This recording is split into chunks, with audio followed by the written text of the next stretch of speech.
Di video sebelumnya, kita telah melihat betapa perkasa dan dominannya AlphaZero atas Stockfish.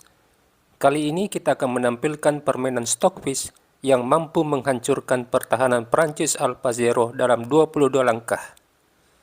Apa yang salah dari AlphaZero sehingga Stockfish begitu mudah menembus pertahanannya? Mari kita lihat. Stockfish memulai permainan dengan E4, dibalas dengan pertahanan Prancis. AlphaZero adalah simulasi kecerdasan manusia dalam bentuk game catur yang dimodelkan dalam mesin dan diprogram agar bisa berpikir seperti manusia. Ada 3 poin penting dari AlphaZero, yaitu learning, reasoning, dan self-correction. Permainan berlanjut dengan kuda C3, kuda F6, Stockfish pinning kuda. AlphaZero mematahkan pinning dengan gajah E7. Lalu pion menyerang kuda, kuda lari, pion memperkuat posisi gajah, dan terjadi pertukaran gajah yang membuat benteng memiliki jalur terbuka.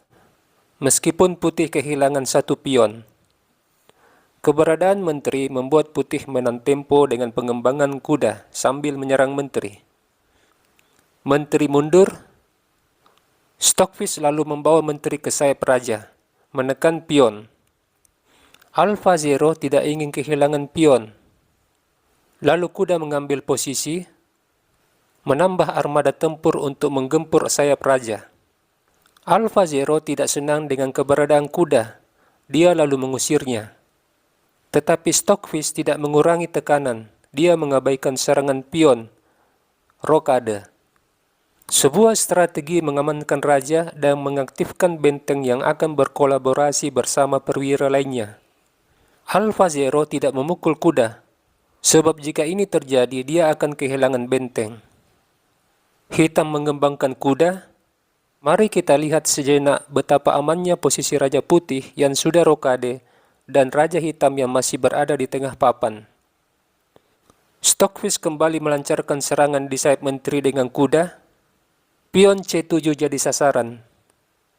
Lalu kuda membuka koneksi menteri dan pion agar pion terjaga dari serangan kuda.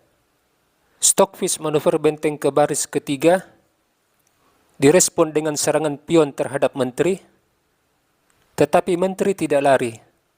Benteng bergerak ke jalur F, menekan pion F7. Sebelum kita lanjut ke partai yang sebenarnya, mari kita lihat apa yang terjadi jika menteri dipukul. Tentu saja benteng memukul. Raja lari.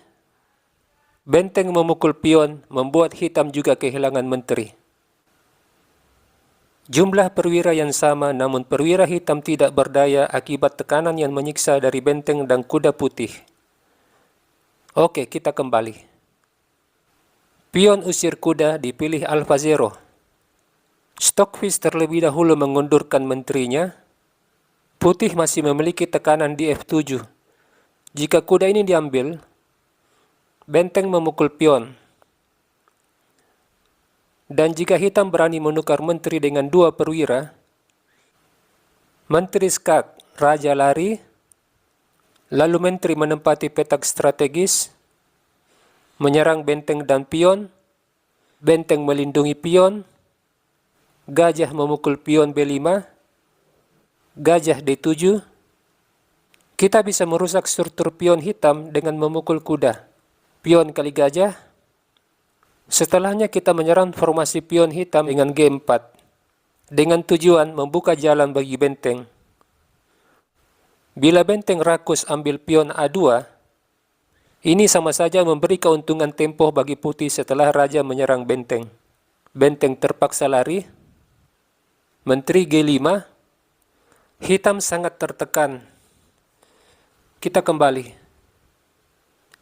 Di posisi ini, AlphaZero mengundurkan kudanya, melindungi pion F7. Stockfish juga mengundurkan kudanya.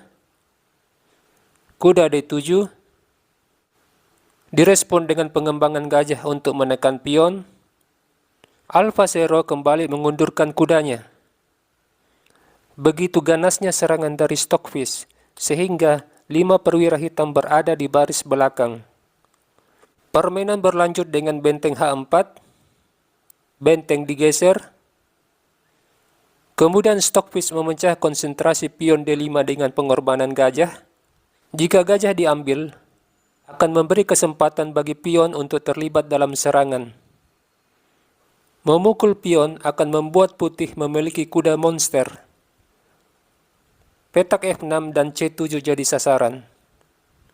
Oleh sebab itu Alfa Zero tidak mengambil gajah. Dia hanya menggeser menterinya. Kembali Stockfish menawarkan kuda gratis, dan Alfa Zero mengambilnya. Kuda yang lain memukul pion, petak F6 kembali jadi sasaran.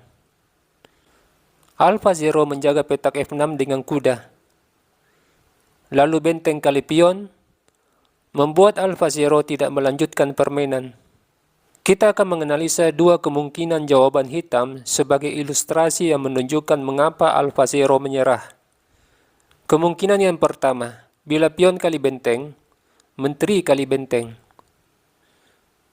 Raja naik, kuda menyerang menteri dan mengincar petak F8. Kuda memukul, pion kali kuda, raja naik, menteri skak, raja C6, menteri skak mat. Kemungkinan yang kedua, bagaimana jika menteri memukul pion? Maka menteri G4. Dengan ide selanjutnya kuda F6, skak sambil menyerang menteri. Membuat menteri hitam kehilangan arah. Tak ada tempat yang bagus buat menteri. Inilah alasan mengapa Alfa Zero menyerah.